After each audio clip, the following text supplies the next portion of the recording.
this is John Sadak, TV voice of the Cincinnati Reds, and you're up for Late Night Reds Talk. What's going on, everybody? Happy Monday night. Welcome to this week's edition of Late Night Reds Talk Live, brought to you by the Believe Podcast Network and Bet Online. Football season might be over for the year, but basketball is in full stream for both pro and college hoops. From all your latest odds, totals, players' performance props, and where did your next fired coach is going to land, Bet Online is the number one spot for all your betting needs.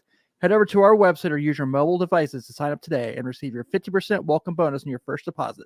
Just use our promo code BELIEVE, BLEAV, to get started. It's not just basketball. BetOnline is your source for hockey, boxing, UFC odds, right to your Olympic coverage, the best of the business. BetOnline, where the game starts. We're very excited for this week's edition of Late Night Reds Talk Live. We have an excellent guest, so we're going to jump in. You can check him out on The Athletic. If you check out his Twitter account, he talks a lot about he's a big beer guy as well. So I'm excited to kind of get maybe a question or two in on that. Joining us for the first time ever, Eno Sarris. Welcome. Thank you so much for taking some time to hang out with us tonight. Yeah, excited to be here. Thanks for having me. Absolutely. So you just posted recently your article about, for geeks like me, Dynasty Baseball Leagues. I play in 2 of them. I don't want to talk about it. It's my wife. It gets crazy frustrated. But you just posted your ranks for starting pitching for the year. And I am trying to get it pulled up here now, but you had obviously, I think it's kind of chalk for the most part as far as like that top group. But I want to ask real quick about, I think my headphones just died. Awesome. Great. But you had some Reds guys, where you kind of had some Reds guys there, guys like, Edison. Wow. Hold on. My thing froze. Crap. So, I'll jump in. I also kind of was interested about your Stuff Plus ratings, which I think Tim was kind of getting towards. I got a slide here if you're watching kind of with your top 10. Can you tell us a little bit about Stuff Plus, what goes into that? And then if there's any Reds that really kind of stick out or maybe any sleepers on the Reds in particular.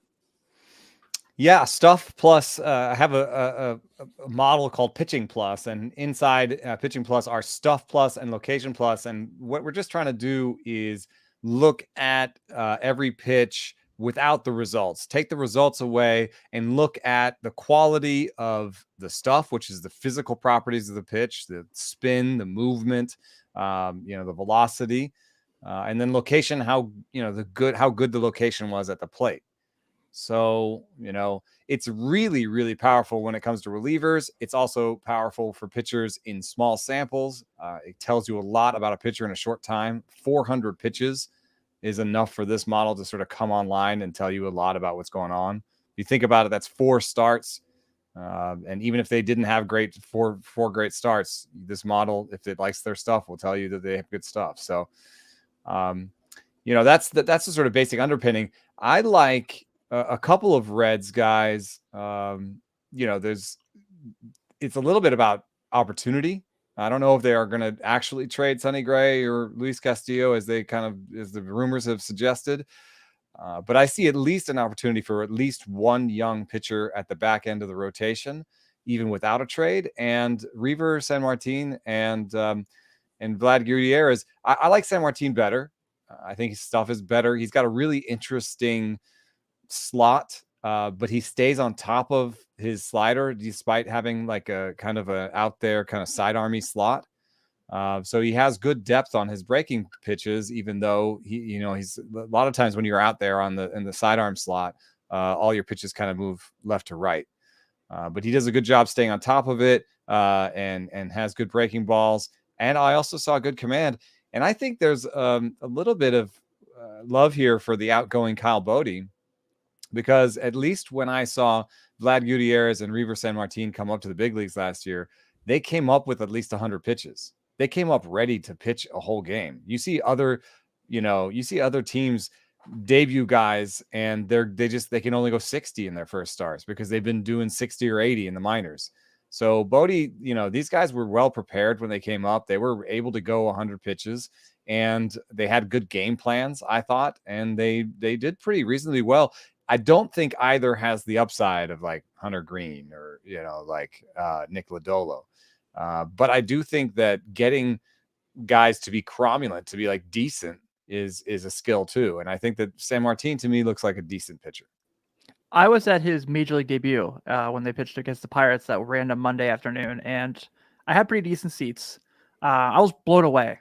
And I know it's the Pirates, and it was the end of the year, and both teams were basically done with the year. Mhm. But the way he just attacked attacked the plate and went at batters. And again, I know he's pitching against a 4A team, but still was just like really impressed with how, not to mention the fact he looks just like he could be Jimmy Butler from the Miami Heat's brother. But just how impressive a pitcher he was. Ready. He seems ready, right? Ready. Yeah. And not at all, rattled and had a plan and has 3 pitches. And, I think he's kind of 2 pitch against lefties and 2 pitch against righties, but it's a plan. Yeah. Real quick, going on your, the location plus, is that like intended location? No, so I used to have a thing called Command Plus where Stats Okay. Perform actually had stringers at games, and they tried to figure out intended location. They were actually kind of doing scouting reports and being like, oh, he was trying to put this cutter high and tight or whatever, But when we tested our model, we put Command Plus in and we put Location Plus in, and Location Plus is just how good was it at the plate? That's it. Nothing about intent. Just how good was the location. Location Plus, Command Plus didn't add anything. I was a little surprised by that. But I think the answer is most of the time pitchers want to put it in the good locations. Yeah. I was trying to wonder because over the last couple of years now, I started following the Reds a little more closely, and being a former reliever, seeing some of the relievers have success and see people chiming in on how well they're pitching, and I'm like, no, he's not pitching really all that well because he's not hitting anything arm side. He's missing the target completely. But there was just I could never find a metric to show that, and I didn't know if one existed.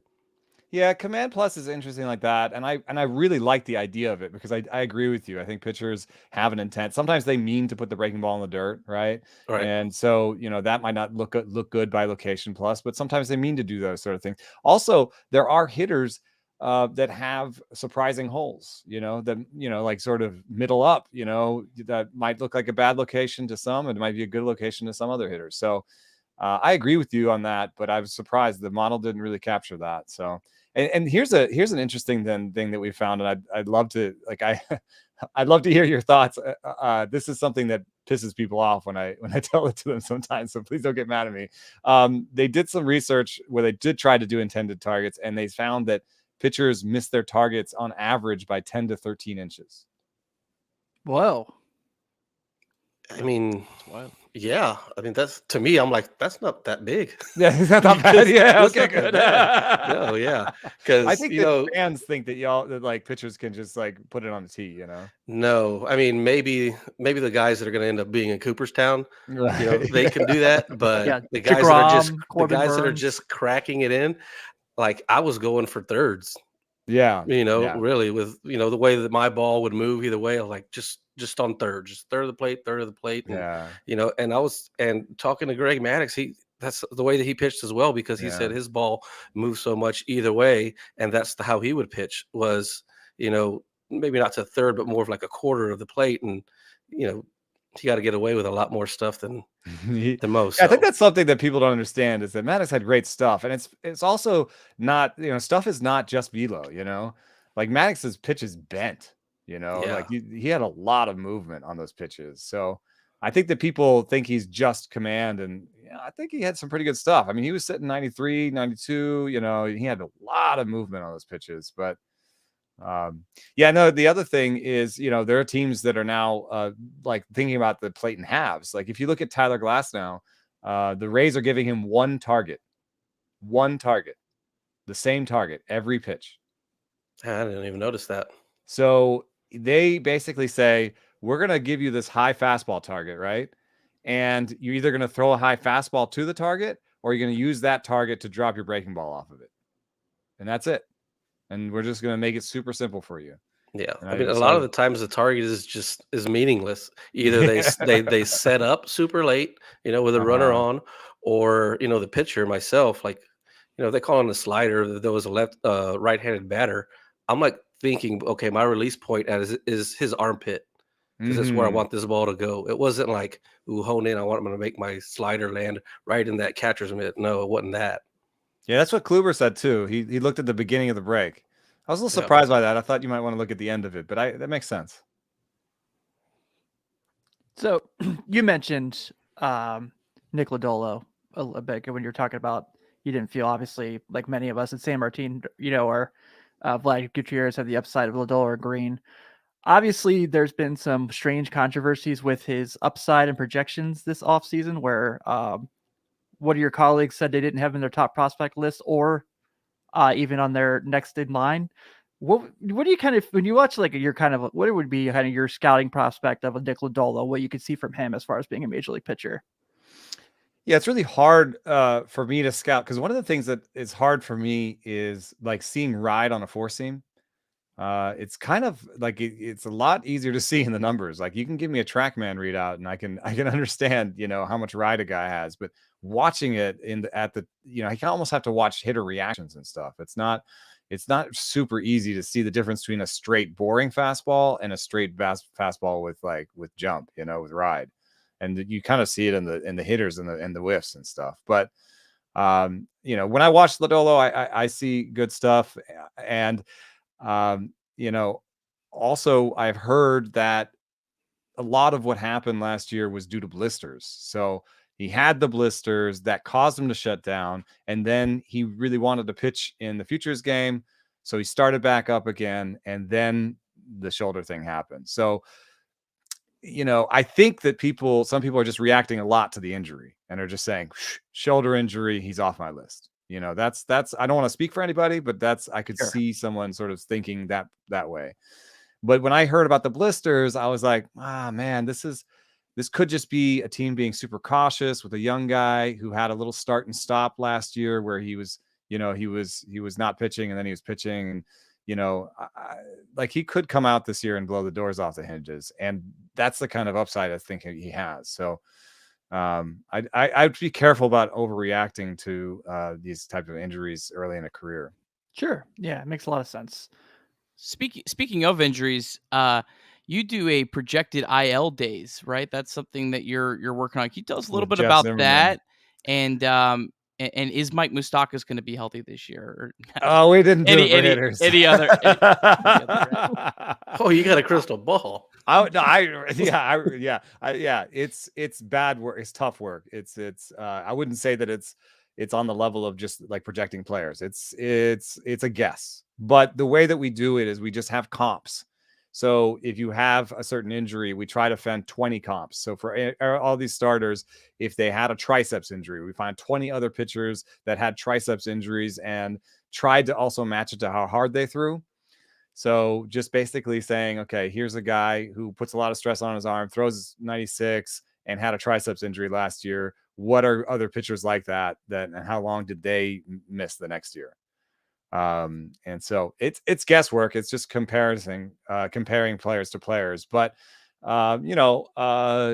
it seems to be good. Like the least injury risk in the league is are players like Brandon Woodruff, Garrett Cole, Walker Buehler, Zach Wheeler. He's been really effective recently. And then the most injury risk in the league goes to like Michael Kopech, Clayton Kershaw, Jose Urquidy, who had a shoulder injury last year, Luis Severino, Noah Syndergaard. So guys are coming back off of injury or guys who were very injured last year. Corey Kluber, I think, has the most injury risk in the league this year. It's a really fascinating, thing that I think will be really useful over time and something that's kind of, I think, been, kind of untapped. That's really cool. It's really fascinating. Castillo has a really good one, actually. Don't jinx him. No, I'm just kidding. Yeah, he's been incredibly durable throughout his career. One of the, just it's a huge value for pitchers, their durability for sure. Yeah. After the ups and downs of Sonny Gray last year, I was almost scared to see what his might be. It's not good. It's not in the very worst. The very worst are like sort of 50. And that's interesting too, because the very worst, like Corey Kluber is like 60 days missed. Right. And then the very worst after him are like 50 days missed, but we know for sure that somebody will miss the whole year. It's just that the way projections work, they sort of push everybody to the middle. And there'll be guys that get 0 days, and there's nobody in our model that has 0 days. So the best are around 20, where Luis Castillo is. Middle of the line is around 30. Sonny Gray's at 40. So Okay. he's at the higher end, close to Luis Severino, close to Mike Clevenger, close to Carlos Carrasco. So it's not a great place to be. Yeah, I'd figure the back one would throw you up there pretty high. Yeah, I think comps for back is actually pretty bad. I did want to ask you, we'll get you out of here in just a second. Want to ask you about the two Reds rookie, phenoms last year and where you kind of project them, Jonathan India and Tyler Stevenson. What's your thoughts on them, especially heading into 2022? I love India, man. I love his game. And what I love about it is it's just across the board. I mean, maybe I don't know if you give him all 5 tools at like an elite level, but he's got all 5 tools. Like he's definitely above average in all 5 facets of the game. And I think from the batted ball quality, maybe he takes a step forward there and adds a little power. But even if he doesn't, man, you're talking about a guy who's going to hit for a high average, get on base. He's going to steal some bags. And even if he's not an elite, speed guy, he's going to be above average for a long time. And he's going to be a positive on the base pass. He's going to be a positive defensively. He's going to be a positive when it comes to walks. And even if he doesn't add more power, 20 to 25 homers a year is totally cool. Like it's fine. So he's not a zero. He's not a zero anywhere, And so I think that, people, there's kind of like the rookie of the year jinx. Sometimes guys, don't get, or kind of regress off of a hot rookie season. I don't see that for him. I think the very worst, he kind of just does it again. And then, there's still, a chance for him to add a little more power. I mean, he's hanging out with Joey, like go do some weighted bats and add a couple ticks of bat speed and see what happens. Yeah, absolutely. Well, thank you so much for coming on, man. I know you gave us a little bit of your time. We definitely appreciate it, and you're really insightful.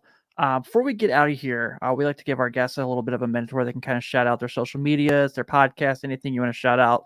Please take a moment and do so.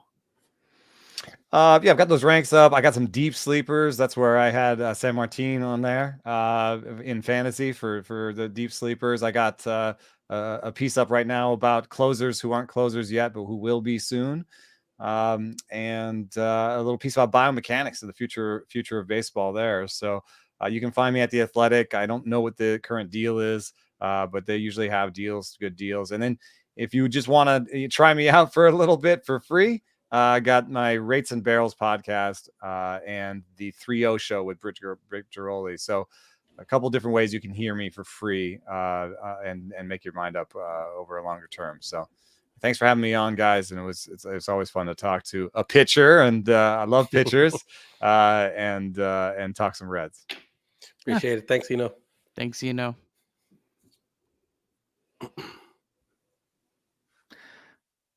All right, guys. So before we get into the rest of the show, that was an awesome interview we just had with Eno Sarris, by the way. I hope you guys check it out. We're going to tell you real quick about NordVPN. What's more important than peace of mind? Nothing. And that's what NordVPN is here for, to give you peace of mind while you are online. And with all the threats you face today on the internet, it is more important than ever to be sure that you have the best VPN you can get. NordVPN is the world's best VPN service, offering the fastest connectivity, most servers, and next-gen encryption to make sure that everything you do online stays secure. Plus, you can use NordVPN on all of your computers and devices, no matter the operating system. With NordVPN's unlimited bandwidth, you never have to worry about a new connection either, and plans start under $4 per month. So grab your exclusive NordVPN deal by going to nordvpn.com/believe or use the promo code BELIEVE, that's BLEAV, to get up to 70% off your NordVPN plan plus one additional month for free. It's also risk-free with Nord's 30-day money-back guarantee. Nice. So Well done. Well done. Thanks, buddy. I'm getting I better. always feel like I have to chime in on your ad reads because you do a good job. And I don't want you to make me do it. So I want to let you know how great you are at this. So, Carlos, you had some really cool questions for Eno there. Kind of just talking about, where do you think you would have been placed on his metrics? I would not have made the column. Hey, I believe in you. I believe in you. I did too. You would have been the Reaver San Martin.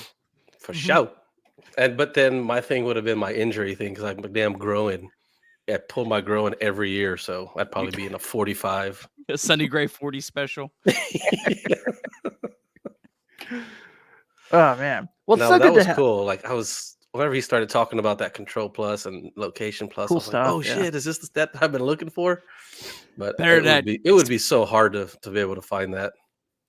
Better than that expected ERA garbage that Nick plugs out here. Yeah, for right. Show. Also, just awesome that my headphones decided to die right when we started the show. That was great. That was pretty cool too. Yeah, just fantastic start to the show. Are we still live? We are. Yeah, we're still here. Still live, Carlos. Don't say anything you'll regret. Oh boy. Well, we found our new gift from this week's episode.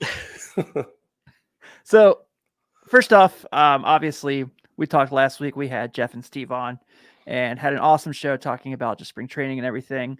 I know we're kind of talking a little bit about the lockout, obviously, and what's updated there.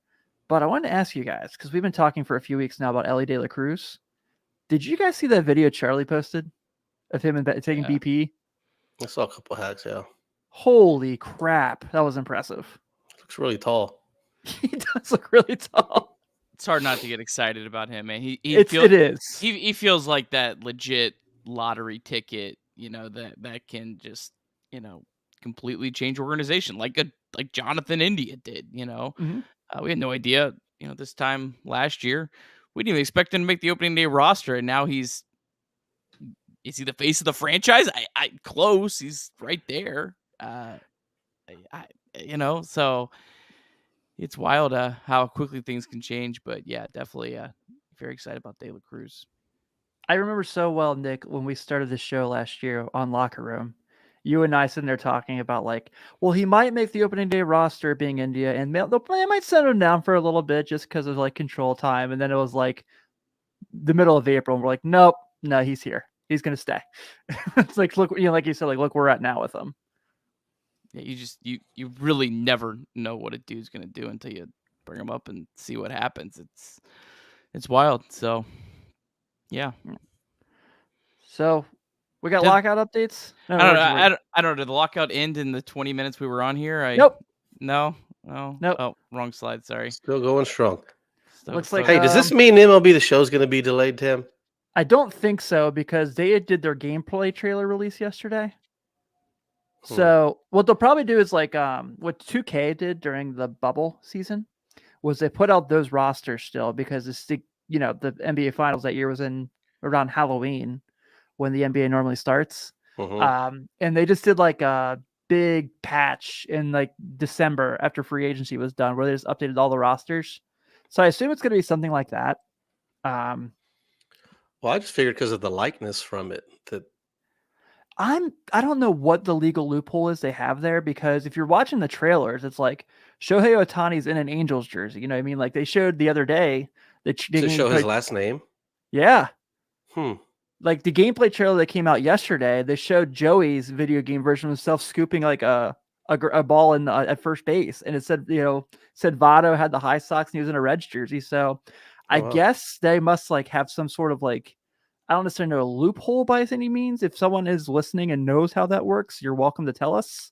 But yeah, it seems like right now it's still on pace to be on April 5th. So maybe by luck, it'll actually come out when the season might be playing. So who knows?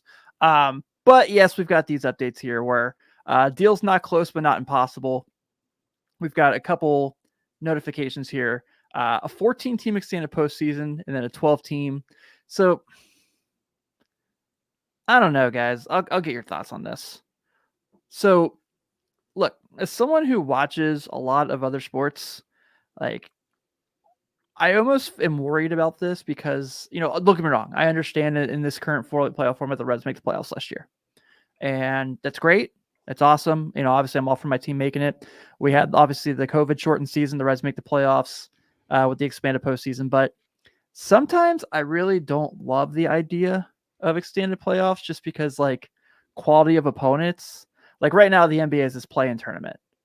The Portland Trailblazers right now have a chance to be in the playoffs, and they're 15 games under 500. And we've seen, obviously in the NFL we had this remake where I understand the Bengals made the Super Bowl and that was awesome, but and they won their division, but they also had to play a really bad Raiders team in the first round who really should not have been in the playoffs. The Steelers made the playoffs and they were terrible. So I almost I know it's like more baseball is always good and we're always for that, but I don't necessarily know if I'm in love with expanding the playoffs much more than we have it now. It's only good if it's your team who sneaks on in. Right. Otherwise, it's like I love football, but I didn't care to watch that game if it wasn't for the Bengals being fun to watch. But it gets watered down. But at the same time, I mean, they're going to make the change. It's inevitable. It's just how quick are they going to get there? Are they going to get to 14 teams this year, or is it going to be in 4 years? Like it's going to happen. Yeah, that's exactly how I feel. I mean, it's inevitable at this point. Honestly, I don't care if they cut to 2 outfilders. Just get a deal done. Let's play baseball. I don't. Yeah. Do it, whatever. I don't care about any of this other stuff. I would just rather have a full season. Not have the season start in May or June. Well, that's more watered down than expanded playoffs, right? Yeah, I agree. Hold strong, brothers. Don't listen to Nick. No, I'm not saying they shouldn't hold strong. I'm just saying, I know I'm teasing. If that's, you're going to get there eventually. I would also say it's still 3 teams less than the NBA, right? NBA's at 10. 10, yeah, because they had the play in where 7 and 8 and 9 and 10 will each play each other. I mean, it's still 3 teams less. Baseball is competitive. I mean, look at the Reds in September last year, who they lost to. It's not going to be a thing where you're going to have the Warriors beating the crap out of the Trailblazers. Like the whatever seed could beat the other. So I don't know, and I don't get this notion that if there's 6 or 7 teams getting in, that there's going to be this drastic difference in free agent spending. Like, do we think that's really going to change how much the Reds spend? Like, oh, there's a 7th team, I don't have to spend. Like, I don't. I don't get that either. It's not gonna. I don't think it's gonna change that much. So, like, I don't know. I think people are overselling that part of it. The one thing I do think that could be a positive, and I don't know, maybe I'm just trying to spin this. I don't even know. I don't even care at this point for a lot of this. I just want this crap to be over. But look at the team like the Cubs. The Cubs, if there was 7 teams that got in, would have been 1 game out of the playoffs when they started dumping everyone last year. Would they have dumped everyone? I don't know the answer to that. It would have been a lot harder, right? Yeah. Like, do you think the Cubs would have got a lot of flack? Hey, you're 1 game out of a playoff spot and you just traded all your players. So, I mean, in that respect, it could, have some positive impacts to the competitive, which I think is what we all want, is the most competitive game, right? That's the biggest goal of all this. So, I don't know. I think a lot of this isn't as big of a deal as it's made out to be. Most important thing is just get a deal done. Let's play ball.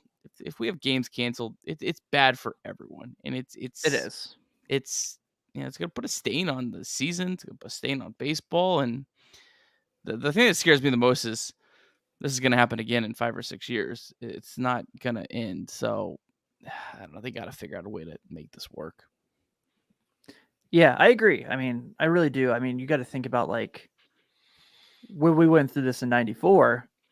We really needed the home run race to kind of get people to be back watching baseball again. We really needed the McGuire Sosa season. Not for people like us, like the 3 of us, but like for the casual person who just like didn't care. Like they needed something to like keep up with on a daily basis.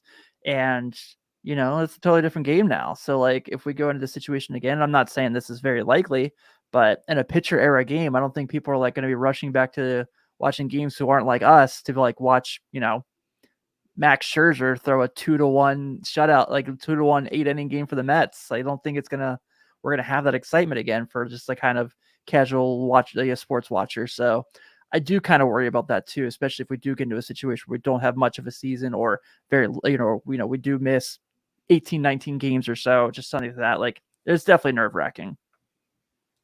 Yeah, I mean, you don't start the season until after the NFL draft. The NFL draft completely consumes all of sports media. I think the NFL draft's garbage. I hate it. I wish it would go away, but I went to one and I don't like it. It annoys me. It annoys. Salty tonight, Nick. I am. I'm cranky. I just want baseball, man. Like I'm sick of this garbage. Like, good God.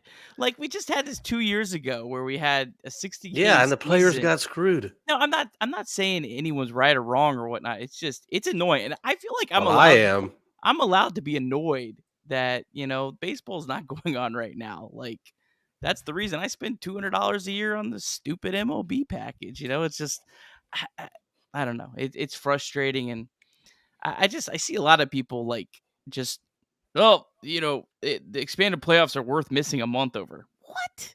Like, That's come a on. weird take. That's you want to talk minor league salaries? Okay, yeah, we can talk about that and missing Sure. a month over, but 6 or 7 teams getting in a league, like, come on, it's not the big. Well, it's not that. It's what they're getting in return if they give that up. You know that. I mean, sure. Sure, that's a big deal, man. No, I'm just talking just that in general. I've seen a lot of people just in general saying that particular part of it, it getting the extra team is going to cost something. Like, that's not a free thing, right? Right. Like that's a bargaining chip. So, I've just seen people saying that's not worth it just in general. And I'm just like, I don't know about that. I mean, I guess if you're putting numbers and figuring all that out, then maybe, yeah, it's worth it or not. But just in general, is that worth it? I don't think so. Well, I mean, then we would just take what the owners are giving us and just play ball. I don't know about that, but I mean, Well, you can't have it both ways. It needs to end. Whatever needs to make it end. It's just, I don't know. It's hard. Just bend a little bit, owners. That's it. That's all they're asking. Just bend a little bit. Sure, absolutely. At what point are our episodes, if there's no baseball, going to be like us on here, like live streaming, playing MLB The Show? And it's close. It's close. It's like, man, in my franchise on the show, Joey Votto's hitting .437. He's got 19 home runs. It's May. Like, that's going to be what we're I threw out the idea. I mean, first off, this conversation we're having right now, for the people who are watching, this is what our group text is like. So, like, you guys are getting like an inside scoop of what our group text is like. And so it's like, maybe we just get to the point too where we're just like watching classic games, like rewatchables, and that's what we're doing. Like, let's watch Homer Bailey's 2 no-hitters and do a pod on it. I don't think we're too far away from that. We're close. Good stuff. That's all I got.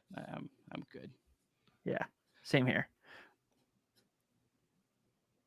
Do we have any other like cool spring training updates though? Like, besides like Ellie De La Cruz looks like a mammoth of a human being. I don't know. I just saw pictures of Rob Manfred walking back and forth. That's the only spring training update I I've know. seen. What are those people who are taking those photos doing? Where are they waiting? Where are they waiting? Are they under at least some shade? Are they like have lawn chairs? What a miserable job. That's gotta be, man.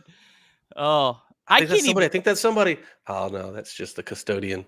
I can't even read their tweets. I'm just like, I go on there for like 20 minutes and it's like, it's World War III labor negotiation. I'm like, nope, closing Twitter for the day. I'm out. I can't imagine trying to cover this. Just like, man, Max Scherzer meets people in the parking lot next to his Escalade. I had a little free time earlier today, and I put it on MLB The Network, and Harold Reynolds was pissing me off. What's new? I didn't realize he was like blatantly pro owners. Yeah. It's wild. It's state funded news. I mean, they're paid by the owners, so I mean, you wouldn't tell Brian Kenny was. Yeah, I mean, Brian Kenny's elite at what he does. So let's not. He's a Joey Votto. So was Rosenthal. Yeah, and he got fired for it. I know. That's what I'm saying. Like, Brian Kenny's still not holding back. But yeah, no, I mean, I wouldn't put much stock in what's said on there, and I don't blame those guys. I mean, they're trying to keep a job, you know. I wouldn't. I don't know. I don't remember the last time I turned on the MLB Network, and I would probably have the MLB Network on for, you know, I don't know, every day in February. And that's just like, that's frustrating for me. I'll be here when this stupid thing ends. I'm not going to threaten, no, I'm not going to watch. I'll be here, but it's going to have an effect on the other people that aren't as stupid as me. Yeah. I mean, media members, photojournalists, like, yeah. Are we going to be like doing Bats games updates at some point for like the non-40 man? I don't know, man. What we're going to be doing? I'm not. I'm definitely buying. That might be the Nick and Tim show. Well, you're watching college baseball right now. Like, I see you tweeting about Texas. Coach, that's just because they're number 1 in the country. As soon as they get below number 5, I'm gonna be like out. Coach, what the hell are you gonna do if there's no baseball season going on? I don't know. in April, you'll be on this show. You may not have any idea what's going on, but you'll be here. Carlos will be sending me texts about pro wrestling. Like, dude, I've watched this. No, that's how you know I need help. If those texts come across, send help. Oh man, it's just not a lot of fun right now. And we're with you, all you fans out there who really want to see this back. We're there too, believe me. Yeah. Go Reds. They beat me down, man. This is bad. The most painful thing is when I get on CBS Sports and I just see all the spring training games and it just says canceled next to it. That's the hard one. Yeah, that's the best app for scores. If I'm looking at college basketball scores and I pull it up and I'm just like, oh no, don't remind me. Like I don't want it. I don't want to know. By the way, your new equipment sounds great. No, thank you. Moving up in the world. The NordVPN ads really have come through for us. Not really. They have. They paid for I think a fifth of this. So yeah, let's go. There you go. Hey, Marlins are out on Castellanos, Nick. Starting right fielder, opening day, August 1st, 2022. Let's go, baby. Yeah, I guess now that Jeter stepped down, people are like, that could really favor the Reds. It's like, I don't understand how that favors the Reds. I don't think it doesn't favor them, but I don't know either way. Because I guess people are like, Derek Jeter stepped down. A lot of people are like, yeah, that's a good thing for the Marlins. They're like, it's also a good thing for Derek Jeter. Derek Jeter's like, I've had enough of this garbage with this lockout. I'm not doing this. Yeah. This is a thankless job. I don't keep your $56 million payroll. Yeah, I don't want to do this. The only thing that gives me some solace in all this is as absolutely miserable as it is right now to be a baseball fan.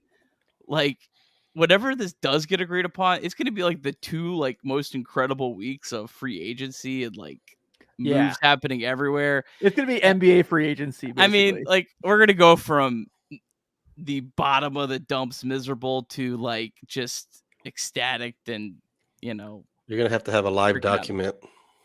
Yeah. So we can look at. You got to see Nick every day, they'll do. How the jump you said the NBA the free agency special where anytime there's an agreement for a contract to be smoke everywhere. That'll be us. I like it. That might not be in the budget though, Tim. You might have to find me some cheap smoke. Ryan. That's Ryan. I'm about to sell some Jordans, about 3 or 4 pair. So maybe with that, I can take care of that for us. Huge. Yeah, I'm a team player. Did you get any questions this week, Nick? I got nothing, man, dude. No one cares about baseball right now, and I don't blame them. I don't even care. I love baseball, and I don't care. Oh, there's a lot of people that care. Well, yeah, there's people who I think are a little too caring. Man, just log off, dude. It's not. It's I'm not even saying that as hateful thing or anything. It's just it cannot be good for. It's not good for my mental health to be on Twitter during this lock. I'm lock out, do something else. Yeah, just take a Twitter break. Yeah, go play some video games. You have a large platform. You need to inform people. You need to educate people. There's a lot. You have the largest platform of us three. Believe me. Do your part. There's plenty of people educating on Twitter right now. When my college basketball season's over and my last game Saturday, I am for 1,000% taking just a 2-week hiatus from social media. Yeah. I can't.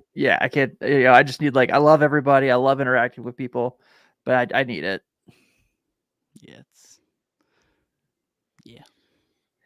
The world just makes me sad right now. Well, tune in next week. We're gonna chat about. I don't know. Hope the lockouts ended. Lockouts ended, man. I'll be so excited. I don't know. Maybe I'll get some flashing lights in the background. And we'll have a party. Have a party, yeah. But that's a bad deal. I'm just gonna cry and take a vacation. We can always take a vacation anytime you want, Carlos. We won't stop you from that. Carlos, I do have a legit question for you. Are you worried at some point here that they're just going to accept a crappy deal and all this is going to be for nothing? I don't think it'd be anything really bad deal that they would accept. There might be some stuff that there's some stuff they're already proposing that I'm not that big of a fan of. Right now anyway, but I don't think it'll be No, they'll hold their ground. And I think they're prepared to wait a while as well. That's what I'm afraid Like of. my guess would be like June. But I have no idea. Will we have any J.R. Smith scenarios here where, like, during the NBA lockout and J.R. Smith was like, I guess I'm going to go play in China, and the season came back and he couldn't leave China? I didn't even know that. I hope they all go to the KBO. Oh, For a yeah. Wouldn't that month. be awesome? We'd be like doing like shows at like 4 a.m. Like, yeah, we just watched this game. Just watched Max Schrock hit for the cycle in Japan. That's where Was the it- bat flip was originated. I remember it was Dan Straley when he was pitching for like the KBO Lions, I think is what the team name was. I'm not 100% certain on that. And he was like on the Get Up on ESPN. I'm like, this is probably the most attention Dan Straley has ever gotten. Like, yeah, he was like on there talking about what it's like to pitch in like Japan during all this, and it was kind of crazy. Yeah. Speaking of 15 minutes of fame, what about that kid from North Carolina State with all those homers? It's all downhill from there, buddy. Yeah, once he gets the breaking ball. No, I'm saying he's not going to hit that many home runs in that short amount of time again. Pretty fun though. It was awesome. Only baseball like Like we they have kept right coming up on Twitter. I'm like, there's no way this isn't real. No. Like I couldn't believe it whenever a professional hitter did it, much less a college kid. I'm like, what? I don't care. I don't care if they're playing Liberty or whoever. Like, I know you like that, Nick. How you not talking about their uni reveal either? That was You pretty really cool. have been off Twitter. No, I'm not on that section of Twitter. I've got other ways, other means to. Well, did you see their avoid- jersey reveal? Yes, I saw the jersey reveal. It was your idea, wasn't it? Yeah, I sent that out. Hey guys, What do you think about? That's what you're going to do whenever they agree to a deal. You're going to come out singing. Celine I'm down Dion. for it. Whatever. You can pick the song. It's got to be by a female artist, though. I don't think I have the range And for a don't male say artist, no. So, I mean, yeah, whatever. I'll do whatever to get this over. So let's. You heard it. Write that down, Tim. If I could be a bargaining chip, It's already on wax. make me a bargaining chip. MLBPA, I am for your use. We'll sign a deal right now, Nick, but you can never watch an MLB game again. Stop. Get out of here. You know I'm not signing that. You just said you'll sign anything. For myself, I'm a Man, selfish you would dude. not. I am selfish. Ugh, man. Well, I Anyway, feel like is this gonna be the shortest episode in late night Reds talk history? hurry before Clay calls in. I feel like it was 20 minutes longer than I thought it was going to be. So Same. great job, fellas. Yeah. Well, I guess with that being said, thank you guys who sat through this and tuned in. Thank you so much to the Believe Podcast Network and Bet Online. Use that promo code, get those bets in. Maybe you can start putting your over-unders in on the baseball season, if they have one. I don't know. I'm just trying to think of stuff. But I guess there was one person still watching. Thanks, Clay, for watching. I think All right, heard. good. I think he heard my little snarky comment. yeah, I think that's what it was. It certainly I love wasn't you, me. Clay. Have a good night, everybody.